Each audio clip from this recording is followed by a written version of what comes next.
Hello बच्चा लोग, कैसे हैं आप सभी। उम्मीद करता हूँ आप सभी मस्त होंगे, स्वस्थ होंगे और अपने अपने एग्जाम्स की तैयारी में लगे होंगे। ठीक है। और ये भी उम्मीद करता हूँ कि जल्दी जिस जॉब के लिए आप प्रिपेयर कर रहे हैं, जिस एग्जाम के लिए आप प्रिपेयर कर रहे हैं, जल्दी से वो आपका एग्जाम क्लियर हो जाए, अपनी अपनी ड्रीम पोस्ट पर पहुंच जाए। ठीक है।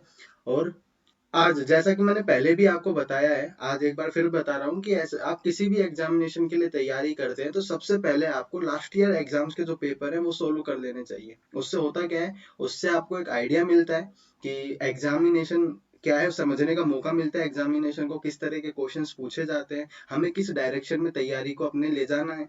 ठीक है। और दूसरा, ये लास्ट टाइम है जब हम ये लास्ट ईयर के क्वेश्चंस पेपर को सोल्व करते हैं, जैसा CHSL अभी आ रहा है, 12 अप्रैल से स्टार्ट हो रहे हैं।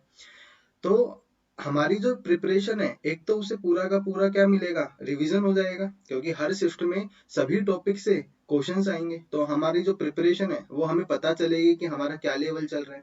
दूसरा ये कि जो कोई भी एग्जाम्स होता है वो लास्ट ईयर एग्जाम्स में से कुछ ना कुछ उसमें पूछा ही जाता है। एग्जैक्ट क्वेश्चन नहीं आता है, लेकिन उस कंसेप्ट पर बेस्ड क्वेश्चंस पूछे जाते हैं, तो उसका भी हमें बहुत आइडिया लगता है।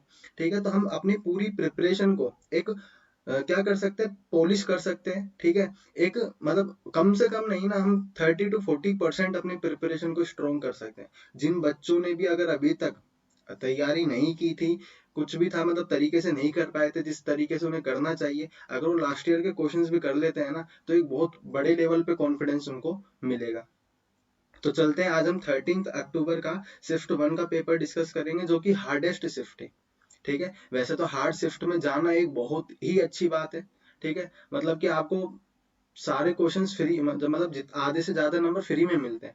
ठीक है। तो हार्ड शिफ्ट आपको मिले, मैं उम्मीद करूंगा। ठीक है। मुझे अगर मैं एग्जाम देने जाऊँ और हार्ड शिफ्ट मिले तो मैं बहुत खुश होऊंगा, क्योंकि एक तो पेपर भी मैं कर ही लूंगा, और दूसरी चीज मुझे एक्स्ट्रा नंबर बहुत अच्छे से मिलेंगे, फ्री के नंबर। ठीक है। तो किसको नहीं चाहिए फ्री के नंबर। तो एक तो हार्डेस्ट शिफ्ट थी, हम देखते हैं इसे इजीएस्ट वे में हम कैसे सोल्व कर सकते थे, किस तरह की अप्रोच हमें अपनानी चाहिए थी। आज हम पूरा अच्छे से पेपर को डिस्कस करेंगे, क्या क्या क्वेश्चन को करने के लिए अप्रोच हो सकती है। तो आज का हमारा पहला क्वेश्चन है 13 अक्टूबर की जो फर्स्ट शिफ्ट थी उसका। ठीक है। हार्डेस्ट शिफ्ट है, देखते हैं कैसे इजीएस्ट वे में क्वेश्चंस को कर सकते हैं। ठीक है। The sum of 12,000, first question हमारा क्या कहता है, sum of 12,000 was taken at a simple interest at some rate, कि किसी रेट पर 12,000 को क्या किया गया, इंटरेस्ट पर दिया गया। आफ्टर 4 मंथ, 4 महीने के लिए दिया गया, मतलब after 4 month 6,000 more was added and then and the total principal was charged at double the earlier rate of interest at the end of the year। तो मतलब 1 साल के लिए पूरा पैसा दिया गया है, पहले 12,000 को दिया गया था, 4 महीने तक दिया गया, 4 महीने के बाद 6,000 रुपया और ऐड कर दिया गया। इस तरह से टोटल जो इंटरेस्ट मिला वो 2,800 रुपये मिला। ठीक है। तो देखो, पहले जो कंडीशन बोली है कि 12,000 को R% की रेट पर, मान लेते हैं किसी रेट पर R% पर दिया गया। देखो, बाकी टीचर्स ने बोला होगा करने के लिए कि हम 1% मान सकते हैं, लेकिन देखो मान के कोई फायदा नहीं है, R% से भी वही कैलकुलेशन होनी है जो कि 1% से होनी है। तो मैंने R% मान लिया, जो कि हमें 4 महीने के लिए दिया गया है, लेकिन हमें जो रेट निकाल के नहीं है वो पर एनम की निकालनी है, ईयरली हमें निकालनी है। तो हम इसे ईयरली कन्वर्ट कर देते हैं 12 से डिवाइड करके। प्लस में जब हमने 6,000 रुपया और दे दिया तो टोटल 18,000 रुपया हो गया, जो कि पहले से डबल रेट पर दिया गया है। ये डबल द अर्लियर रेट। तो पहले से अगर डबल पर है, पहले आर रेट पर हमने दिया था, 2R रेट पर देना पड़ेगा। तो ये 100 से डिवाइड किया, मल्टीप्लाई बाय टाइम। अब कितना होगा देखो, 1 साल के लिए दिया गया है 12 महीने, 4 महीने तक सिर्फ 12,000 ही था, तो बचे हुए 8 महीने पर दिया होगा, ईयरली में कन्वर्ट करने के लिए 12 से डिवाइड ही किया, और ये 2,800। इस तरह से टोटल हमें पूरा इंटरेस्ट मिल गया। तो इसको बनाने में किसी को कोई दिक्कत नहीं आई होगी। अब इसे सोल्व कर लेते हैं। तो देखो, 2 जीरो से 2 जीरो काटा, यहाँ पे 40R हमारे पास आया। कैलकुलेशन सिंपल है, यहाँ पे भी 2 जीरो से 2 जीरो गया, 6 दूनी 12, 6 तिया 18, 30 आया, 2 से ये गया, तो 8 तिया 24, मतलब 240R, और बराबर में 28। तो ये 240 प्लस 40 280R बना, जो कि 2800 है। यहाँ से R कितना आएगा 10, और यही हमें बताना था रेट ऑफ द इंटरेस्ट। पहले अगर बाद में पूछा जाता तो 20 हो जाता, क्योंकि बाद में डबल कर दिया गया, लेकिन अर्लियर रेट पूछा गया है, इनिशियल रेट पूछा गया है, पहले वाला प्रारंभ में जो हमने दर लगाई थी वो हमसे पूछी गई है, तो ये 10% ही होगा। समझ में आ गया होगा। अगले क्वेश्चन पर चलते हैं। 5 men and 8 women can complete a task in 34 days। देखो 5 men प्लस 8 women किसी टास्क को 34 डेज में कर रहे हैं। ठीक है, हम मैन की एफिशिएंसी को m मान लेते हैं और वुमेन की एफिशिएंसी को w मान लेते हैं। तो 5 मैन की एफिशिएंसी 5 मैन हो गई, 8 वुमेन्स की एफिशिएंसी 8 w हो गई। इन दोनों की एफिशिएंसी ऐड कर दी, क्योंकि एक दिन में ये उन्होंने काम किया होगा, तो 34 डेज में उन्होंने कितना किया होगा, मल्टीप्लाई कर दिया।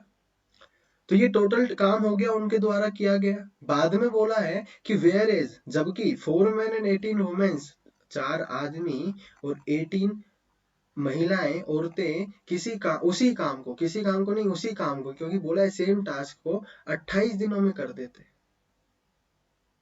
और हमसे पूछा है कि इस टास्क को अगर 3 मैन एंड 5 वुमेन से करवाया जाए तो वो कितने दिनों में करेंगे, बताना। ठीक है, तो मैं यहाँ से मैन एंड वुमेन की एफिशिएंसी निकाल सकता हूँ।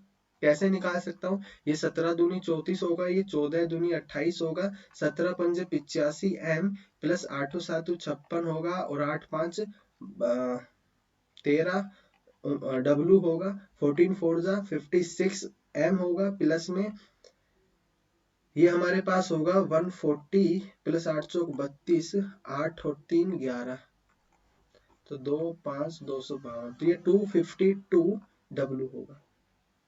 ठीक है, मैन को एक तरफ ले जाते हैं, महिलाओं को एक तरफ ले जाते हैं, 136, तो ये हमारे पास होगा 15 माइनस 6 9 होगा, 7 माइनस 5 2 होगा, ये m इज इक्वल टू में यहाँ पर 12 में से 6 गया, 6 4 1 1 W। तो मैन एंड वुमेन की जो एफिशिएंसी है उसकी हम क्या निकाल लेते हैं, रेशियो निकाल लेते हैं। तो ये 29 4 टाइम जाएगा 1, तो मैन का कितना आया 4 आया, वुमेन का कितना आया 1 आया। हमें दोनों की एफिशिएंसी मिल गई है, तो हम यहाँ से 3 मैन एंड 5 वुमेन की एफिशिएंसी भी निकाल सकते हैं। कितना होगा, 3 4 जा 12 प्लस 5, तो ये हो गया 17। तो टोटल उनकी एफिशिएंसी कितना हो गई 17। काम कितना करना है उनको, 34 मल्टीप्लाई बाय 5 m, जो m कितना है 4 है, प्लस में 8 और इंटू में 1, ये टोटल टास्क होगा जिसको 17 की एफिशिएंसी से करना है। इन लोगों को करना है जिनकी एफिशिएंसी 17 आई है। ठीक है, 17 से डिवाइड करते हैं, तो 17 2 जा 34 होगा, 5 4 जा 20 प्लस 8, ये 28 होगा, 28 मल्टीप्लाई बाय 2 56 मेरा आंसर, जो कि फर्स्ट ऑप्शन। अच्छा, कैलकुलेटिंग हो गया, थोड़ा सा टाइम कंज्यूमिंग हो गया, 1 मिनट से थोड़ा ज्यादा टाइम लग सकता है इस क्वेश्चन में। तो इसको सीधा कैसे कर सकता है अगर डायरेक्ट इस क्वेश्चन को करना है? तो देखो कि यहाँ पे जो टोटल टास्क है वो यहाँ पे 34 से मल्टीप्लाई होकर मिलेगा, और यहाँ 28 से मल्टीप्लाई होकर बनेगा। मतलब जो टोटल टास्क की वैल्यू आएगी, जो न्यूमेरिक वैल्यू आएगी, वो किस किस का फैक्टर होगा, वो किस किस का मल्टीपल होगा। वो देखो 17 का मल्टीपल होगा और वो 14 का मल्टीपल होगा। 17 का भी मल्टीपल होगा, 14 का भी होगा, और साथ में कुछ x भी होगा मान लिया। जैसे यहाँ पर 2 है तो 2 भी होगा, और भी नंबर हो सकते हैं। जब हम 17 से डिवाइड कर रहे हैं तो देखो ये 17 तो कट ही जाएगा, बचेगा क्या, ये 14 और साथ में कोई और नंबर भी हो सकता है, लेकिन 14 तो होगा ही होगा। ठीक है, चलो हमें इनकी एफिशिएंसी भी नहीं निकालनी है, क्योंकि अगर यही निकाल लेते तो फिर तो क्वेश्चन ही नहीं बचता। तो मान लो हमें ये 17 भी नहीं पता, तो ये 17 भी मैं हटा देता हूँ। तो जो मेरे पास एक्चुअल में टोटल टास्क होगा वो 17 का, 14 का और x का मल्टीपल होगा। ठीक है, तो जो मेरा, जब मैं इनकी एफिशिएंसी निकालूंगा, टोटल निकालूंगा, तो उससे डिवाइड करना पड़ेगा, यहाँ पर कुछ होगा। तो ये डिवाइड करेगा तो हो सकता है 17 हट जाए, हो सकता है 14 हट जाए, हो सकता है दोनों ही हट जाए, कुछ तो आना चाहिए। कुछ आएगा तो वो इन्हीं के मल्टीपल से आएगा। तो देखो क्या 56 मुझे यहाँ से मिल सकता है, मिल सकता है। 14 है, 4 यहाँ पर आ सकता है, तो 56 मुझे मिल सकता है। क्या 72 मिल सकता है, क्या 36 मिल सकता है, और क्या 64 मिल सकता है? नहीं मिल सकता, 64 नहीं मिल सकता, क्योंकि यहाँ पे ये जो 14 होगा वो 7 से मिलकर बना होगा और 2 से मिलकर बना होगा। तो यहाँ तो नंबर में 17 होना जरूरी है या 7 होना जरूरी है, इनका मल्टीपल तो हो। तो ये देखो ये 14 का मल्टीपल है, बाकी किसी में कोई भी कॉमन फैक्टर नहीं है। ठीक है, तो मैं सीधा ही इस 56 को यहाँ पे मार्क कर सकता हूँ एज अ आंसर। ठीक है, थोड़ा तो रिस्क भी लेना पड़ेगा, थोड़ा तो तुक्का भी लगाना ही पड़ेगा, लेकिन हाँ हम यहाँ पर तुक्का किसी रीजन से लगा सकते हैं। एक तो डायरेक्ट वैसे ही टिक मारना, और एक सोच समझकर टिक लगाना कि हाँ इसकी प्रोबेबिलिटी ज्यादा है। तो दोनों में फर्क है। अगले क्वेश्चन पर चलते हैं। यहाँ पर ये जो क्वेश्चन है ये पूरा कंसंट्रेशन बेस्ड है, जितना ज्यादा ध्यान लगा पाओगे उतना ही जल्दी क्वेश्चन कर पाओगे। तो देखो कर लेते, 3/7 multiply by 4, 5 4 20 plus 21 divide by 4। यहाँ पर डिवाइड है तो ये मल्टीप्लाई में हो जाएगा रेसिप्रोकल होकर, तो मैं डायरेक्ट कर रहा हूँ इस चीज को। ये 18 और यहाँ पर ये प्लस का साइन है, तो 17 डिवाइड बाय 24। 7 तिया 21, 5 25, 3 3 9 दूनी 18। तो ये 5/2 प्लस में 17/24 आया। ठीक है, यहाँ से एलसीएम ले लेते हैं 24 का, 12 पंजे 60 प्लस 70। अब इस वाले को भी सोल्व कर लेते हैं, लेकिन यहाँ पर जो साइन है वो ऑफ का है, मतलब मल्टीप्लाई है। तो देखो पहले ही अंदर ब्रैकेट को सोल्व करना पड़ेगा। तो 4 3 का एलसीएम 12 आया, और यहाँ पर 9 बनेगा, यहाँ पर 8 बनेगा। ये 17/12 का स्क्वायर होगा। 17 का स्क्वायर 289, 12 का स्क्वायर 144, और यहाँ पर डिवाइड है 289 डिवाइड बाय 16। तो देखो ये डिवाइड में मल्टीप्लाई के लिए हम यहाँ पर क्या करेंगे, ये 289 नीचे आ जाएगा, 144 ऊपर चला जाएगा, तो 289 से 289 कट जाएगा। 16 9 जा 144 होता है, तो यहाँ पर 9 आ जाएगा। तो देखो 3 3 जा 9 होता है, 3 8 जा 24 होता है। यहाँ 77/8 मल्टीप्लाई बाय 3 आया।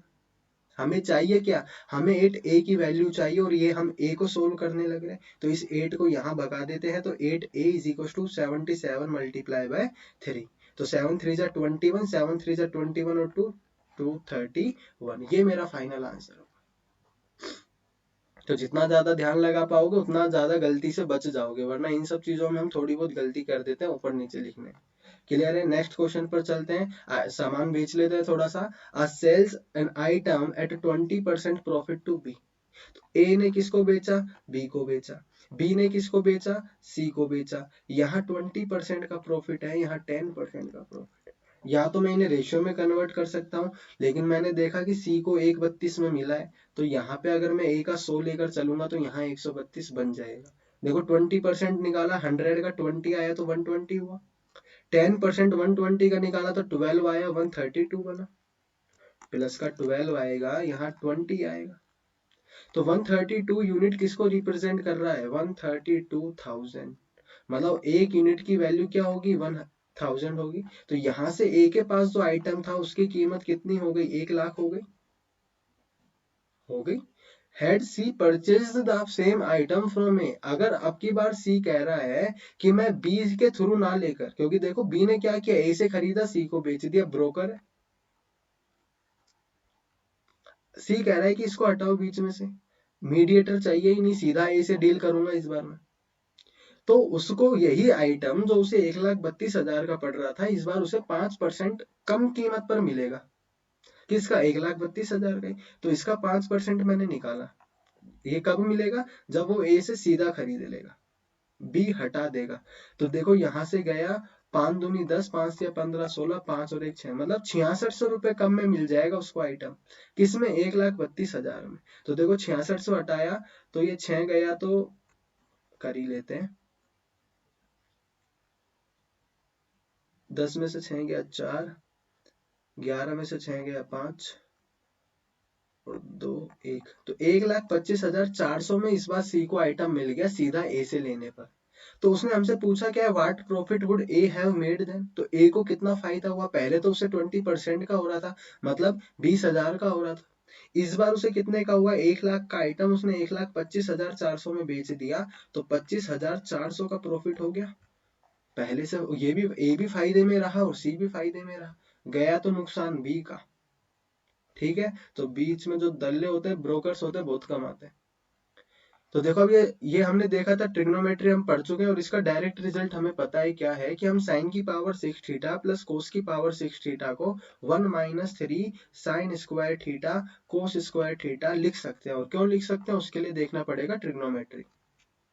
ठीक है, तो ये साइन की पावर 4 थीटा प्लस कोस की पावर 4 थीटा को भी कुछ लिख सकते हैं, वो है 1 - 2 sine square theta cos square theta. देखो ये 2 3 से मल्टीप्लाई होगा तो 6 बनेगा, 3 2 से मल्टीप्लाई होगा तो 6, यहाँ माइनस का बनेगा यहाँ प्लस का, तो ये कट जाएगा, तो बचेगा 2 माइनस का 3 जो कि आया माइनस का 1।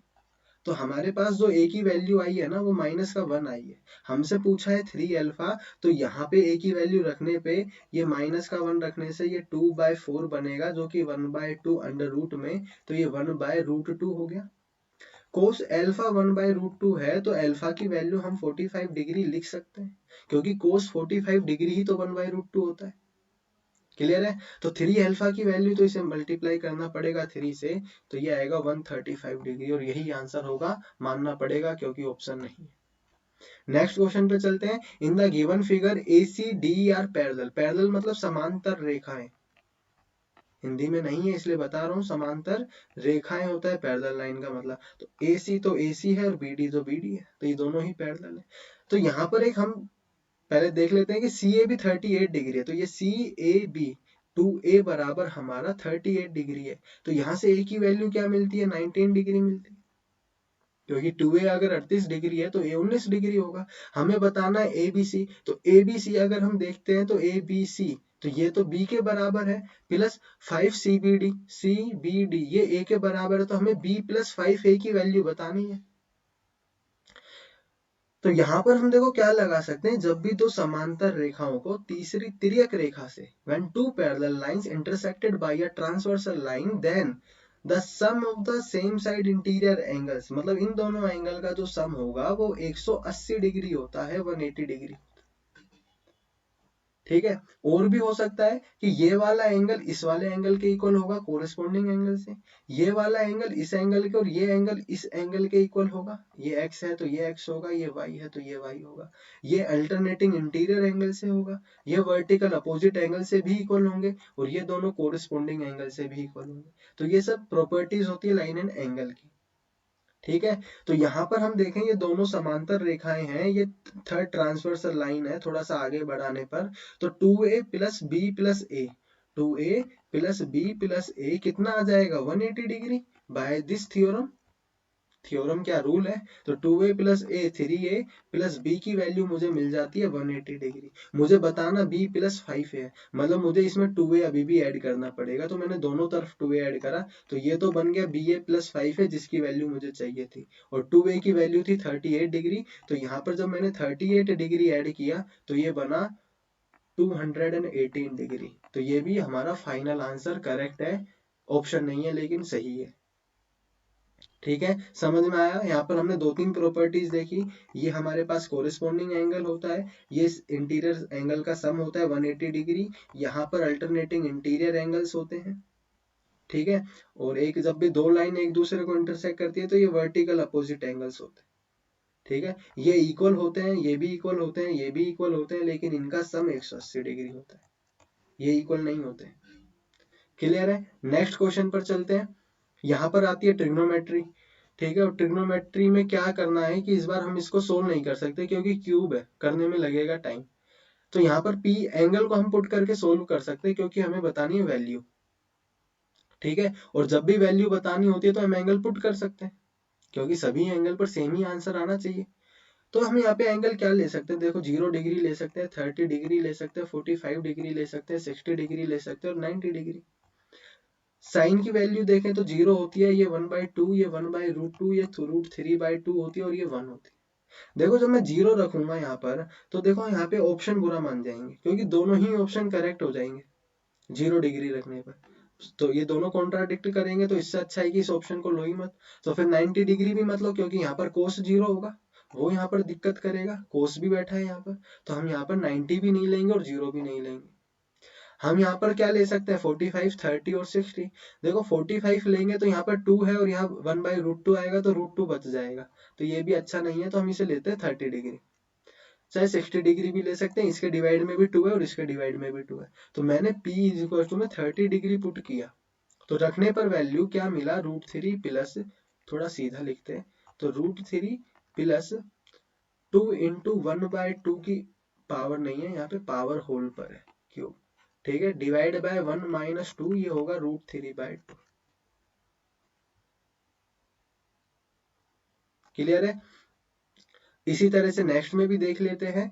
1 + 2 कोस 30 डिग्री होता है √3/2 और ये √3 - 2 1/2 की पावर होगी। 2 से तो 2 को मारा फटाफट से और ये बना √3 + 1 डिवाइड बाय 1 - √3 की पावर बना होल क्यूब प्लस यहाँ पर बना 1 + √3 और ये बना √3 - 1। अगर दोनों टर्म्स को ध्यान से देखा जाए तो दोनों ही सेम है, लेकिन यहाँ पर नीचे √3 - 1 है, यहाँ 1 - √3। दोनों में से किसी में से भी अगर मैं माइनस कॉमन ले लेता हूँ तो ये 1 - √3 हो जाएगा। तो देखो ये मैं माइनस कॉमन लिया तो ये 1 - √3 होगा। दोनों सेम हो गया। इस माइनस को मैं बाहर निकाल सकता हूँ, लेकिन जब ये बाहर जाने लगेगा तो ये क्यूब होकर जाएगा और माइनस का क्यूब माइनस ही होगा। तो ये जब बाहर जाएगा तो यहाँ माइनस आएगा और प्लस माइनस माइनस हो जाएगा। अब देखो ये दोनों टर्म तो सेम ही है, तो सेम को आपस में से सब्ट्रैक्ट किया तो 0 ही बनना चाहिए। तो इसका आंसर होगा वो 0 होगा। चलो अगले क्वेश्चन में देखो। अगला जो क्वेश्चन है वो सिलिंड्रिकल वेसल है। देखो एक सिलेंडर हमें बनाना है।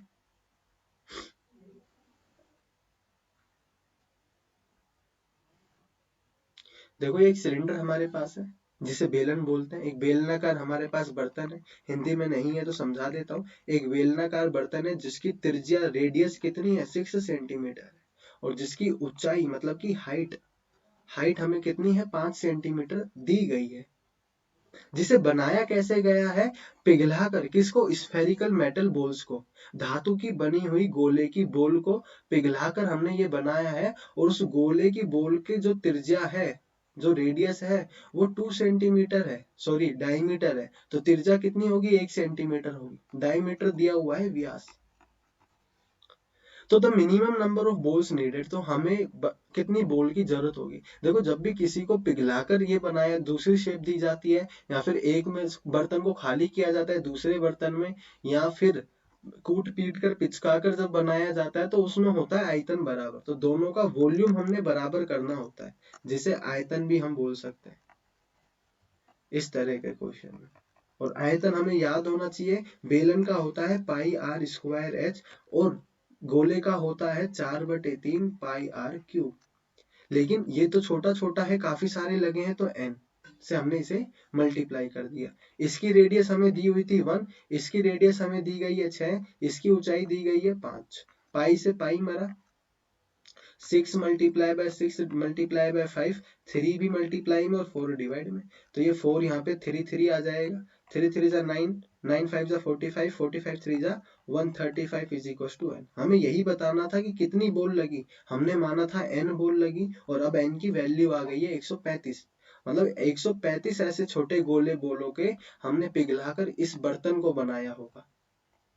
क्लियर है? अगले क्वेश्चन पर आते हैं। A person purchases 40 items at 10 each. वो 10-10 रुपए में 40 आइटम लेता है।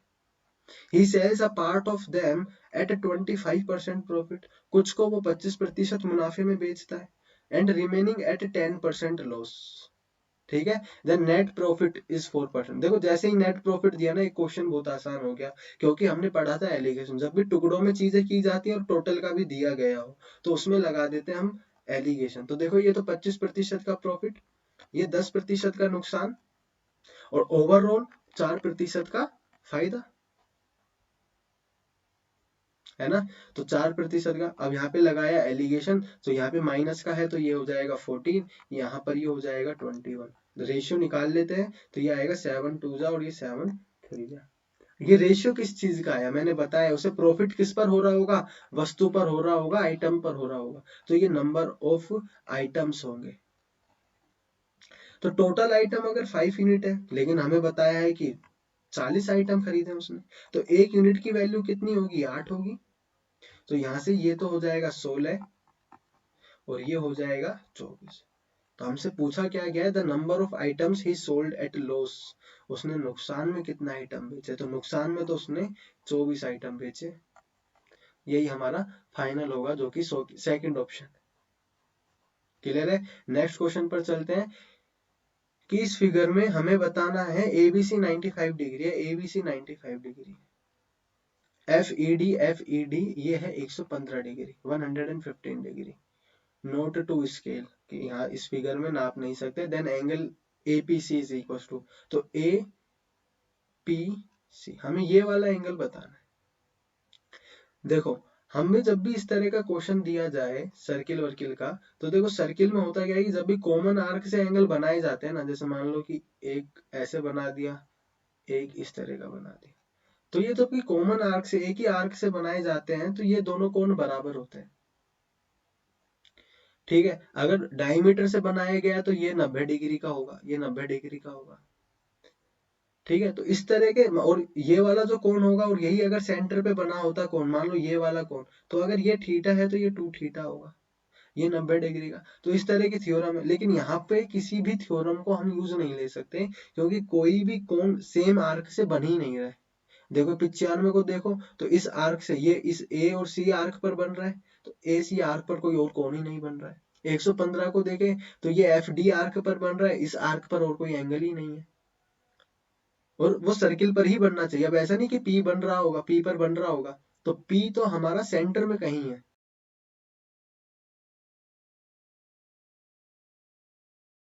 तो अब हम क्या करें, तो एक और हमारे पास थ्योरम होती है क्या, यहाँ पर होता है साइक्लिक क्वाड्रिलेटरल, कि अगर सर्किल के अंदर हम एक क्वाड्रिलेटरल बनाते हैं, तो उसके अंत अपोजिट कोनों का कोण, मतलब इंटीरियर अपोजिट एंगल का जो सम होता है, वो 180 डिग्री होता है, 180 डिग्री होता है। तो ये अगर x और y का हम देखें, तो ये 180 डिग्री होगा, इन दोनों का भी कितना होगा, 180 डिग्री होगा। लेकिन यहाँ पर तो सर क्वाड्रिलेटरल भी नहीं बन रहा है, क्योंकि वर्टिसेस कहाँ होनी चाहिए, सर्किल पर ही होनी चाहिए, ऐसा नहीं कि बीच में कहीं बन जाए इस पॉइंट पर ऐसे, ये क्वाड्रिलेटरल बन गया, नहीं, तो ये थ्योरम नहीं अप्लाई होगी। तो हम क्या करते हैं, यहाँ पर क्वाड्रिलेटरल बना देते हैं, अगर मैं इन दोनों पॉइंट्स को ज्वाइन कर देता हूँ तो देखो एक क्वाड्रिलेटरल बनेगा मेरा ये वाला FADE, दूसरा मेरा बनेगा FABC, FABC दूसरा क्वाड्रिलेटरल। तो देखो जब मैंने इस वाले क्वाड्रिलेटरल को कंसीडर किया, तो इसके अपोजिट होगा हमारा ये वाला, तो इनका योग तो 180 डिग्री होना चाहिए, तो ये 85 डिग्री होना चाहिए। और जब मैं 115 डिग्री को कंसीडर करता हूं, तो इसके अपोजिट एंगल होगा ये, तो इसका कितना होना चाहिए, ये 180 डिग्री होने के लिए इसको 65 डिग्री होना पड़ेगा।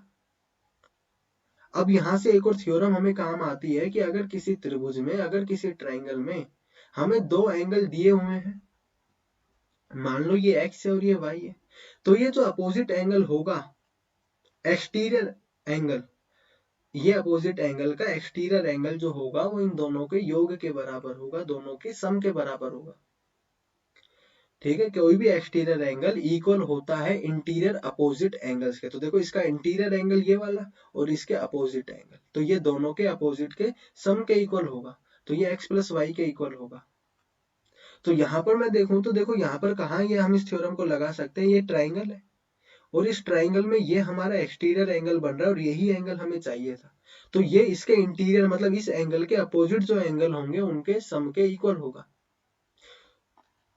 तो 85 प्लस 65 ये होगा हमारा 6 और 7 5, तो ये 150 डिग्री हमारा फाइनल आंसर होगा।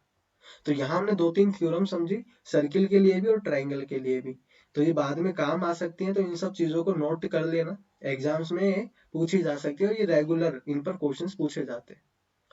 अब देखो यहाँ पर आ गया एवरेज पर क्वेश्चन, कि the average of 35 consecutive natural number is n, कि हमारे पास 35 नंबर है, उनका जो एवरेज है वो n है, मान लो उनका एवरेज है।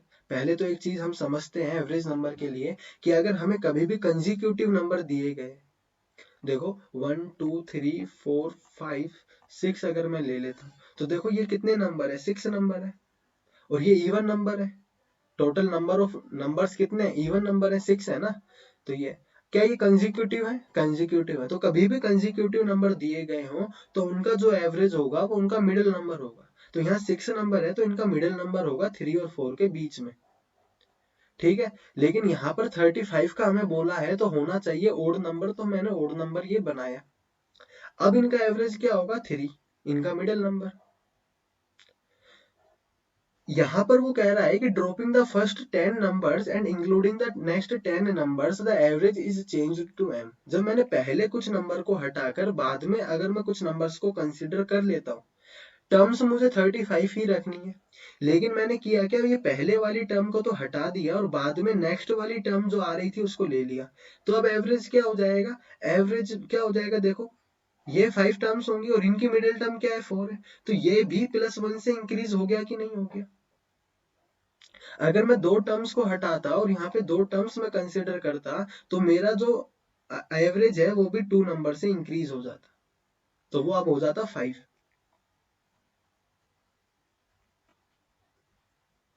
ठीक है, तो यहाँ पे वो अगर हम इस क्वेश्चन में इस चीज को अप्लाई करने की कोशिश करें तो देखो वो कह रहे हैं कि हमारे पास 35 नंबर्स है, तो 17 पहले रहे होंगे, 17 बाद में, और ये बीच वाला नंबर जो रहा होगा वो हमारा एवरेज रहा होगा जो कि n है। जब मैंने पहले 17 नंबर में से पहले वाले 10 नंबर हटा दिए और बाद में उनको मैं कंसिडर करने लगा तो मेरा एवरेज भी 10 से आगे चला गया होगा कि नहीं, बताओ। बहुत जरूरी बात है और बहुत काम आएगा। तो 10 नंबर वो आगे चला गया तो अब मेरा एवरेज जो कि m बन गया है, एक्चुअल में तो n+10 है, पहले n था, और यहाँ पे रिलेशन दिया हुआ है m² माइनस n², जिसको मैं m माइनस n और m+n लिख सकता हूँ, आइडेंटिटी है। तो m माइनस n तो देखो n+10 माइनस n 10 होगा, और m+n, m की वैल्यू n+10 है, n की वैल्यू n ही है, तो ये 2n+10 होगा, जो कि इक्वल है 600 के, दिया हुआ है। हमें पूछा है एवरेज बताना है 3m का और 5n का, मतलब क्वेश्चन के अंदर क्वेश्चन बनने वाली बात है। पहले mn निकालो, उसके बाद उनका एवरेज भी निकालो। तो निकालते हैं, ये 0 से 0 गया, ये 10 यहाँ पे माइनस होगा तो 50 बन जाएगा, और ये n डिवाइड होगा तो n की वैल्यू 25 आ जाएगी, तो m की वैल्यू भी आ गई 35 क्योंकि वो 10 ज्यादा था। अब यहाँ पे इनका एवरेज निकालना है तो 3m की वैल्यू निकालते हैं, 35 दिया 105 होता है, प्लस में 5n की वैल्यू निकालते हैं तो ये 125 होगी, डिवाइड बाय 2 होगा, ये 125 और 105 230 होगा, डिवाइड बाय 2 तो 115 डिग्री होगा, जो कि फोर्थ ऑप्शन करेक्ट। क्लियर है, समझ में आ गया होगा। काम की बात जो यहाँ पर थी वो ये थी कि जब पहले कुछ नंबर को हटाकर बाद में कंसिडर किया जाता है कंसिक्यूटिव नंबर्स में, तो हमारा जो एवरेज होगा वो भी उतना ही शिफ्ट हो जाता है। अगर मान लो नंबर होते 2 4 6 8 10 है तो ये भी कंसिक्यूटिव लेकिन इवन नंबर है, तो जो इनका डिफरेंस होगा ना उसी हिसाब से एवरेज इंक्रीज होगा। मान लो पहला एक नंबर में कंसिडर नहीं करता, बाद में मैं 12 को कंसिडर करता तो अब मेरा एवरेज 8 हो जाता, तो मतलब एक यूनिट से शिफ्ट करेगा। अगर यहाँ पे जो डिफरेंस है वो 2 का है तो ये भी 2 से ही इंक्रीज करेगा। बात समझ में आ गई होगी। नेक्स्ट पर चलते हैं, which of the following number is divisible by, मतलब कि यहाँ पर वो बात कर रहा है कि विभाजित है कि नहीं हमें बताना है। तो अगर 6 है तो 6 के फैक्टर है 2 और 3, अगर कोई नंबर 6 से डिविजिबल है तो उसे 2 से भी डिविजिबल होना पड़ेगा और 3 से भी। तो 2 से होने के लिए यूनिट डिजिट पर इवन नंबर का होना जरूरी है, तो ये पहला नंबर तो शहीद हो गया इसी बात से। बाद में आता है 3, तो 3 का डिविजिबिलिटी रूल कहता है कि अगर नंबर की डिजिट का सम अगर 3 से डिविजिबल है तो वो नंबर भी डिविजिबल होगा। तो देखो 8 4 12 3 15 2 17, 17 क्या 3 से डिविजिबल है? नहीं। 6 4 10 12 13 क्या 3 से डिविजिबल है? बिल्कुल भी नहीं। 2, तो ये तो होगा ही, लास्ट नंबर बचा है, यही मेरा फाइनल आंसर होगा। क्लियर है। नेक्स्ट क्वेश्चन पर चलते हैं। A man purchased a car for 12 lakh, एक आदमी ने 12 लाख रुपए की खरीदी, मतलब क्रेटा ही होगी, and was insured for 80% of the cost. मतलब इसका क्या मतलब है कि इंश्योरेंस कंपनी में उसने जब इंश्योरेंस कराया तो उन्होंने बोला कि आपकी गाड़ी को अगर आग लग जाती है तो हम उसको, मतलब कुछ भी हो जाता है तो हम 80% की कीमत दे सकते हैं। मतलब इसका कितना होगा 80%, मतलब 20% उन्होंने हटाया, मतलब 2,40,000 हटाया तो 9,60,000 रुपए, 9,60,000 रुपए वो देंगे, 9.6। ही sold the car eight up 15% loss, लेकिन उसने क्या किया 15% के नुकसान में उसको बेच दिया। तो 12 लाख का 15% लॉस कितना होगा 85%, अगर हम बोल दें 85 में उसने बेची है तो 12 पंजे 60, 12 8 96 और 6 100, तो उसने 10,20,000 में गाड़ी को बेच दिया होगा।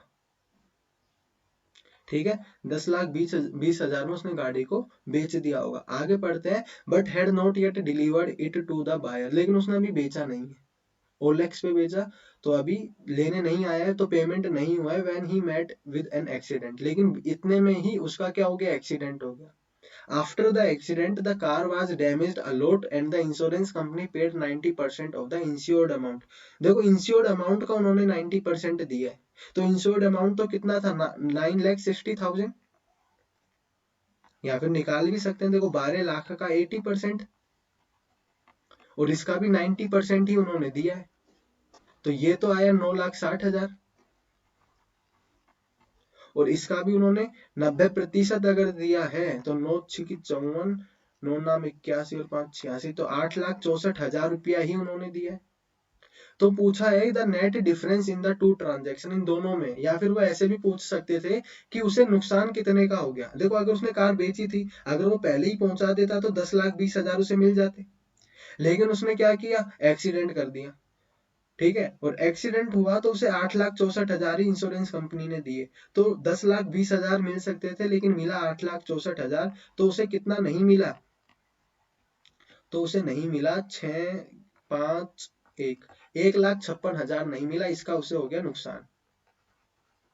तो ये ऑप्शन हमारा होगा फर्स्ट वाला करेक्ट। क्वेश्चन समझ में आ गया होगा, क्वेश्चन क्या कह रहा था। यहाँ पर इस चीज को समझना बहुत जरूरी था कि इंश्योर्ड अमाउंट का उन्होंने 90% दिया है, मतलब 12 लाख का पहले ही 80% दे रहे थे, अब 90% दे रहे हैं इस 80% का भी, ठीक है। तो 1,56,000 के घाटे में व्यक्ति रह गया। अगले क्वेश्चन पर चलते हैं। देखो ट्रिग्नोमेट्री बहुत मजेदार क्वेश्चन की, 117 cos square A plus 129 sine square A बराबर है 120 के, और ये 170 cos square B plus 158 sine square B is equal to होगा 161। हमें पता है जो भी छोटा होगा उसमें हम इसे ब्रेक कर लेते हैं। मान लो इसे मैं 117 sign square A plus 12 sign square ए में डिवाइड कर देता हूँ, बांट देता हूँ। तो देखो ये 117 cos square A plus 117 sign square ए से जब 117 को कॉमन लिया गया इस तरह से, तो अंदर तो 1 बन गया, तो ये बना 117 और ये गया 120 के पास घटने के लिए, बचा 3, तो 12 साइन स्क्वायर ए बराबर 3, तो साइन स्क्वायर ए कितना आया, 1/4। हमें चाहिए कोसेक स्क्वायर ए, तो कोसेक स्क्वायर ए कितना हो जाएगा, 4 हो जाएगा, क्योंकि इसी का तो रेसिप्रोकल होता है। इसी तरह से जब यहाँ करेंगे तो इस बार 170 को बांट सकते हैं 158 में, कोस स्क्वायर भी, तो यहाँ से साइन स्क्वायर भी और कोस स्क्वायर भी 1 हो जाएगा, 158 यहाँ पे माइनस होगा, बचेगा 3, यहाँ पे बचा 12 कोस स्क्वायर भी बराबर 3, 3 चौक 12, तो कोस स्क्वायर बी की वैल्यू क्या आएगी, 1/4। यहाँ से हमें चाहिए सेक स्क्वायर बी, तो सेक स्क्वायर बी कितना होगा, अगेन 4 ही आएगा ये भी, तो कोसेक स्क्वायर भी ए 4 होगा, सेक स्क्वायर भी 4 होगा, तो 4 4 जा तो 16, तो यही फाइनल आंसर। नेक्स्ट क्वेश्चन देखते हैं। ए सी बी प्लस बी ए सी, देखो ए सी बी ये वाला कोण प्लस बी ए सी ये वाला एंगल, इन दोनों एंगल का सम कितना है, 80 डिग्री। और ये चीज हमने अभी डिस्कस की कि किसी ट्राइंगल में अगर ऐसे दो कोणों का योग हमें दिया गया है, तो ये वाला कोण इन दोनों के सम के इक्वल होगा, जो कि 80 डिग्री है, तो यहाँ से ये 80 डिग्री होगा। आगे हमें बी डी ई बताया है 35, बी डी ई ये है 35 डिग्री, और बी सी है 45 डिग्री। तो देखो जब भी ऐसी स्ट्रक्चर बन रही होती है, ऐसी ये कैंची वाली स्ट्रक्चर, या फिर हम इसे बोले अपना एयरक्राफ्ट, तो जब भी ये एयरक्राफ्ट की स्ट्रक्चर बन रही होती है, तो इस एंगल का जो सम होता है, इस एंगल का जो सम होता है वो क्या होता है, इन सभी एंगल के इक्वल होता है, तीनों एंगल के योग की। मान लो ये x है, ये y है और ये z है, तो ये होगा x plus y plus z। तो यहाँ देखो हमें तीनों एंगल पता है, 45 प्लस 35, 80 प्लस 80, 160 डिग्री, और यही हमारा फाइनल आंसर हो। क्लियर है। एक और रिजल्ट यहाँ पे आपको मिल जाता है कि इस तरह का एयरक्राफ्ट है, तो इसका जो एंगल होगा वो कितना होगा, इन तीनों एंगल के सम के इक्वल होगा। अब चलते हैं अगले क्वेश्चन पर। अगेन एक और रिजल्ट यहाँ पे समझना होगा। देखो यहाँ दिया हुआ है 1/9 - 4√5 का होल स्क्वायर। फिलहाल इसको देख लेते हैं, आगे वाले को बाद में। देखो जब भी ऐसा दिया गया हो तो इनका स्क्वायर का डिफरेंस देखो, 9 9 जा 81 होगा, और 4 4 जा 16, 5 जा कितना होगा 80, और इनका डिफरेंस यहाँ पर आ रहा है 1। जब भी ऐसा डिफरेंस 1 दिया गया हो तो यहाँ पर हम अप्लाई कर सकते हैं क्या, रेशनलाइजेशन। कैसे कि मैं करूंगा इसका फिलहाल स्क्वायर भी हटाओ थोड़ी देर के लिए, 9 प्लस 4√5 से ऊपर मल्टीप्लाई, 9 प्लस 4√5 से नीचे मल्टीप्लाई। जब इन दोनों को मल्टीप्लाई किया तो यहाँ पर आइडेंटिटी लगेगी ए स्क्वायर माइनस बी स्क्वायर की, जो कि मैंने यहाँ पर किया है, और ये आया 1। जब भी इनका दोनों का मल्टीप्लीकेशन 1 आएगा या फिर इन दोनों नंबर के स्क्वायर का डिफरेंस 1 होगा तो नीचे तो बच गया 1 और ऊपर आ गया 9 प्लस 4√5, क्योंकि यहाँ स्क्वायर था तो ऊपर भी स्क्वायर आ जाएगा। तो हमेशा याद रखना जब भी डिनोमिनेटर में दो नंबर ऐसे दिए गए हो और उनके स्क्वायर का सम कितना आ रहा हो, 1 आ रहा हो, स्क्वायर का सम नहीं, स्क्वायर का डिफरेंस अगर 1 आ रहा हो तो उसके साइन का अपोजिट ऊपर लिख दो। यहाँ पे माइनस था तो मैंने प्लस लिख दिया, यहाँ प्लस है तो मैं आगे माइनस लिख दूंगा, तो प्लस में 9 माइनस 4√5 का होल स्क्वायर। क्लियर है? बस कंडीशन क्या है कि इनके स्क्वायर का डिफरेंस 1 आना चाहिए, और वो क्यों आना चाहिए वो मैंने बता दिया, क्योंकि नीचे 1 बन जाएगा और ऊपर रेशनलाइजेशन का 9 प्लस 4√5 बच जाएगा। अब देखो हमें ये भी पता है कि a प्लस बी का जब हम होल स्क्वायर करेंगे तो यहाँ पर तो मिलेगा प्लस का 2ab और यहाँ बनेगा माइनस का 2ab, और यहाँ प्लस है तो ये प्लस माइनस कट जाएंगे, बचेगा क्या, 9 का स्क्वायर 81, इसका स्क्वायर प्लस 80, अगेन 9 का स्क्वायर 81 और यहाँ इसका स्क्वायर 80, तो 80 80 160 और 162, तो ये बनेगा कितना 322। यही मेरे पास फाइनल आंसर होगा। क्लियर है? समझ में आया यहाँ पर क्या समझना था, क्या चीज थी ये। जब रेशनलाइजेशन करते हैं तो नीचे 1 बन जाता है और ये ऊपर वाला बच जाता है, और रेशनलाइजेशन हमेशा अपोजिट साइन से ही किया जाता है, तो इसलिए यहाँ पर ऊपर अपोजिट साइन वाला नंबर आता है, बाकी कुछ नहीं। अब देखो ये भी एक कैलकुलेटिंग क्वेश्चन है, थोड़ा सा टाइम लगेगा करने में, लेकिन इसका भी हम शॉर्ट मेथड समझेंगे कैसे, पहले समझ ही लेते हैं। देखो जब मैं इसको लिखूंगा तो ये 2145 डिवाइड बाई एक्स, इधर आएगा 3003 डिवाइड बाई 4, तो यहाँ से x इज इक्वल टू आता है 2145 डिवाइड बाय 3003 मल्टीप्लाई में 42। देखो ये 5 और 2 मल्टीप्लाई होगा तो बनेगा 10, और 10 बनेगा तो यूनिट डिजिट पे आएगा 0, और नीचे तो ये 3003, तो ये 0 कहीं जाने वाला नहीं है, 0 बन चुका है। तो x एक ऐसा नंबर होगा जिसके यूनिट डिजिट पर क्या होगा, 0 होगा। तो जब मैं यहाँ पर 0 को रखूंगा तो देखो ये 0 वाला नंबर आएगा, आगे कुछ भी डिजिट हो सकती है, 2508 इज इक्वल टू में y बाई 11704, तो ये यहाँ पर जाएगा, तो ये यहाँ पे मल्टीप्लाई होगा 11704 और ये यहाँ पे हटाओ, तो जो y की वैल्यू आएगी उसमें भी यूनिट डिजिट पर 0 आना चाहिए, डिवाइड में 8 है तो ये यूनिट डिजिट तो कहीं पर भी नहीं जा रही है, तो y जो नंबर होगा उसके यूनिट डिजिट पर 0 आना चाहिए। इसके ऑप्शन मैंने नहीं दिए हैं, लेकिन उसमें 4 ऑप्शन थे और उसमें सिंगल डिजिट पर ही क्या था, 0 था, मतलब एक ही ऑप्शन में यूनिट डिजिट पर 0 था। ठीक है, ऑप्शन लिखना भूल गया, ध्यान नहीं दिया इस क्वेश्चन पर, लेकिन इसके एक ही ऑप्शन में यूनिट डिजिट पर 0 था, तो वही हमारा फाइनल आंसर होता है। और ये क्वेश्चन मैंने सेट नहीं किया, ये एग्जाम्स में आया और इस तरह की चीजें वहां पर बनेंगी। क्लियर है? और यहाँ फिर हम इसको डायरेक्ट भी कर सकते हैं, डायरेक्ट नहीं मतलब बेसिक मेथड भी हम अपना लगा सकते हैं, कैसे देखते हैं।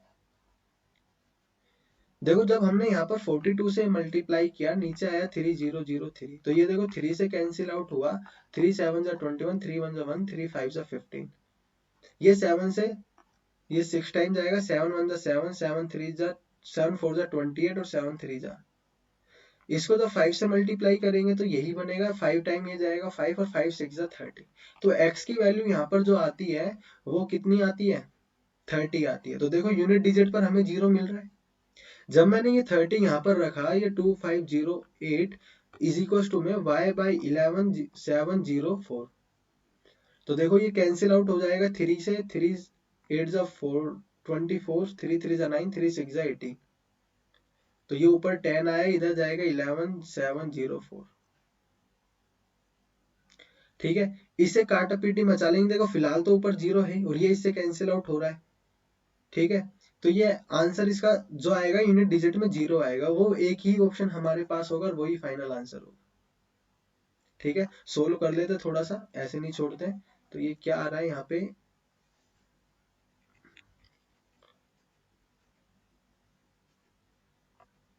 तो देखो 836, ये ऊपर जा रहा है 10 11 704, 2 से काटा 4 1 8, ये 5 8 5 2,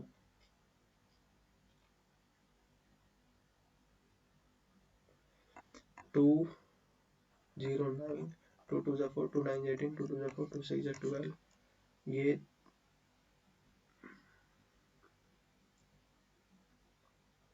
2 0 9 3,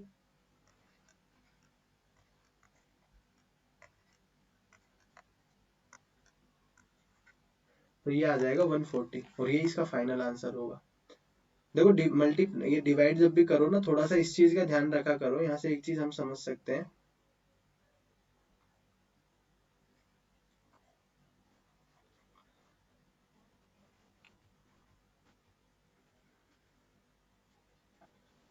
देखो यहाँ पे 4 ये कैंसिल आउट होता है, ये 209 आ रहा था और यहाँ पर आ रहा था ये 2926। तो देखो 9 4 जा 26, यूनिट डिजिट पर 6 आ रहा है तो मैंने 4 से इसीलिए मल्टीप्लाई किया।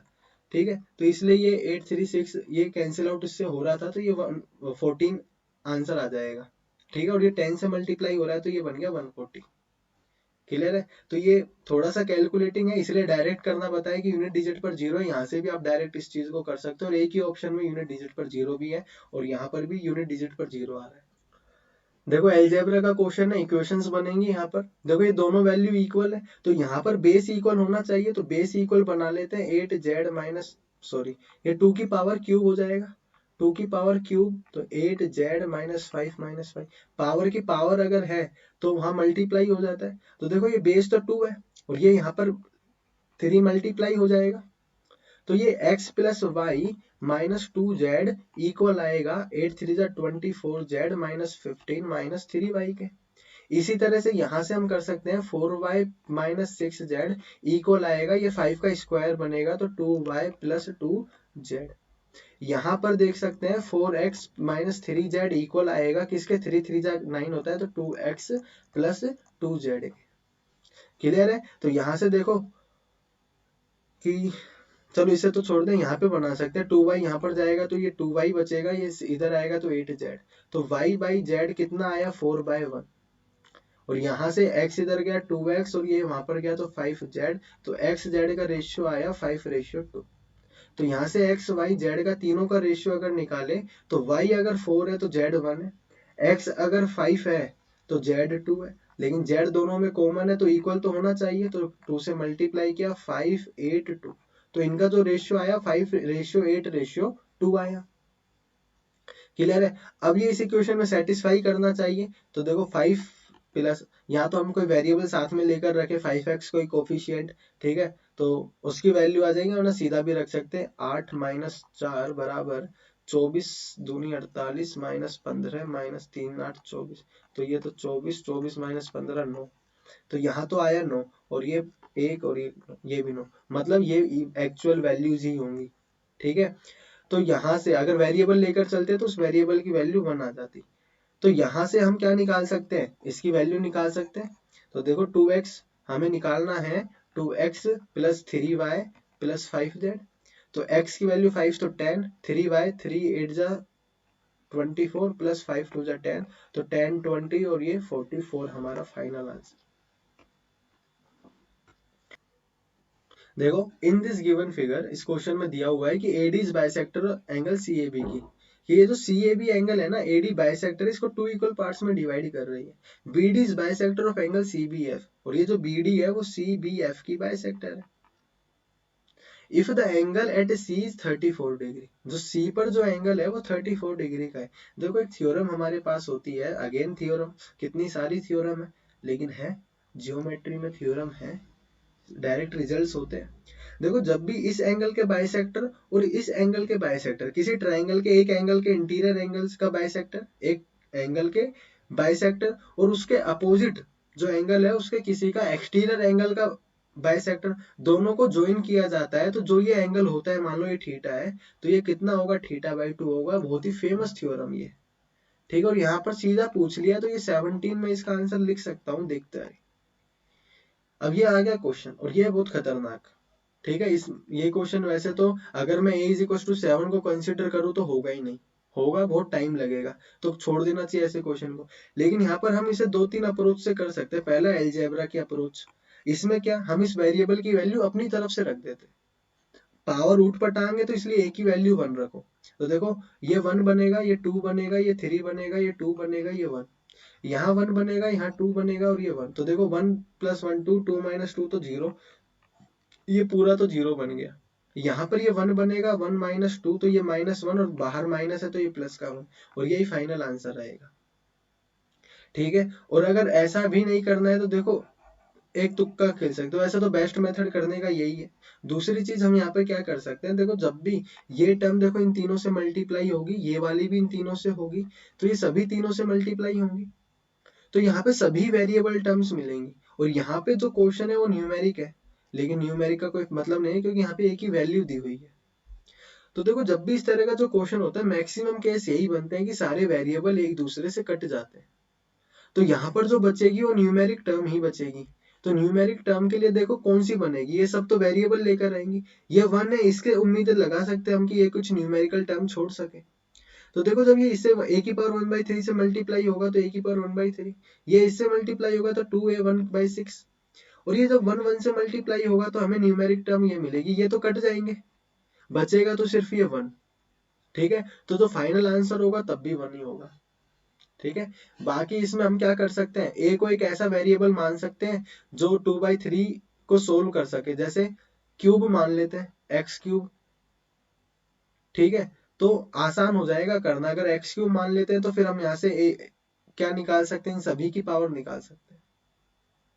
ठीक है। लेकिन ये थोड़ा लेंदी मेथड होगा, तो हम यहाँ पे a इज इक्वल टू अगर 1 रख देते हैं तो ये बेस्ट मेथड होगा करने का। नेक्स्ट हम क्वेश्चन पे चलते हैं, लास्ट क्वेश्चन है हमारे इस सेट का, बाकी जो है वो डेटा इंटरप्रिटेशन पर है, उसके क्वेश्चंस तो आप लोग कर ही लेंगे।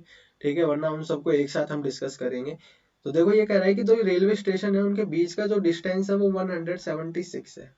इस दूरी को तय करने में एक एक्सप्रेस ट्रेन और एक पैसेंजर ट्रेन के मुकाबले 5 घंटे कम लगते हैं, जबकि पैसेंजर ट्रेन की औसत चाल एक्सप्रेस ट्रेन की औसत चाल से तुलना 70 किलोमीटर पर आवर कम है।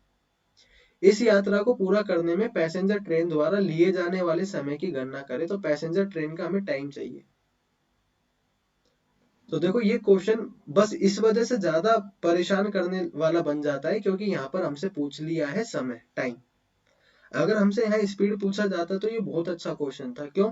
क्योंकि देखो जब भी एक डिस्टेंस हो, एक फिक्स्ड डिस्टेंस हो, किसी एक स्पीड से ट्रेवल किया गया और किसी दूसरी स्पीड से ट्रेवल किया गया, उनमें कुछ स्पीड दोनों स्पीड में कुछ डिफरेंस है, जो कि यहाँ पर है s और s+70। ये पैसेंजर ट्रेन की स्पीड अगर s है तो एक्सप्रेस ट्रेन की स्पीड क्या होगी, s+70 होगी। और उन्हें टाइम में कुछ डिफरेंस हो गया, अगर अलग अलग स्पीड से चला जा रहा है तो टाइम भी तो अलग अलग लगेगा। तो यहाँ पर दिया गया है 5 घंटे कम लगते हैं, किसको, एक्सप्रेस ट्रेन को। तो इसके लिए एक बहुत ही अच्छा सा हमारे पास फॉर्मूला होता है, s इंटू s+70, मतलब दोनों स्पीड का मल्टीप्लीकेशन, डिवाइड कर दो दोनों की स्पीड का डिफरेंस जो कि 70 है, और इसे मल्टीप्लाई कर दो पूरे को टाइम से, जो कि टाइम डिफरेंस आ रहा है, 5 घंटे ज्यादा लग रहे हैं तो ये। और ये डिस्टेंस हमें यहाँ पर इस क्वेश्चन में दिया गया है 1176, तो यहाँ से हम स्पीड की वैल्यू निकाल सकते हैं